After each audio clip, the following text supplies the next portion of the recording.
வணக்கம், என் பேர் நசீர். நான் தஞ்சாவூர் மெடிக்கல் காலேஜ் பகுதியிலேருந்து வரேன். நான் சின்னதாக பிரியாணி ஷாப் ஒன்று வச்சுருக்கேன். நமக்கு சொந்த ஊரில் இடம் கிடைச்சா ஒரு சந்தோஷம் தான். நம்ம தஞ்சாவூர் நேட்டிவே தஞ்சாவூர் தான். நாங்கள் ஒரு இடம் பார்த்துட்டு இருந்தேன். நம்ம ஃப்ரெண்டு மூலியமாக தான் நான் இந்த சுஜாதாவை போய் பார்த்தது. போனோடனே ரொம்ப பிடிச்சிருந்துச்சி. மறுநாள் சும்மா மனைவி கூப்பிட்டு போயிருந்தேன். பார்த்தோன்னே ரொம்ப அவங்களுக்கு பிடிச்சிருந்துச்சி.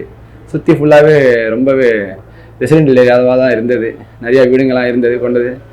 எல்லாருமே உடனே நம்ம உடனே வீடு கட்டி போகிற மாதிரி தான் இருந்தது. நம்ம பார்த்தோம், பிடிச்சிருந்துச்சி. உடனே நாங்களும் புக் பண்ணிட்டோம். இவங்களும் கைட் பண்ணதுமே நம்மளை ஈஸியாக ஹேண்டில் பண்ணி என்ன முறைன்னு சொல்லி அவங்களுமே சொன்னாங்க. கைட் பண்ணதுமே ரொம்ப பிடிச்சிருந்துச்சி. அவங்க பேசி அடுத்து கண்டினியூவாக ஃபோன் பண்ணி கால் பண்ணி என்ன வேணும், உங்களுக்கு என்ன தேவைன்றதையும் அவங்க கரெக்டாக சொன்னாங்க. நமக்குமே உடனே வீடு கட்டணுங்கிறது எல்லாருக்குமே ஒரு ஆசை தான். அந்த கனவை நம்ம நிறைவேற்றணும்னு சொல்லிட்டு நம்மளும் வந்தோம். பிடிச்சிருந்துச்சி. நல்லபடியாக புக் பண்ணியாச்சு.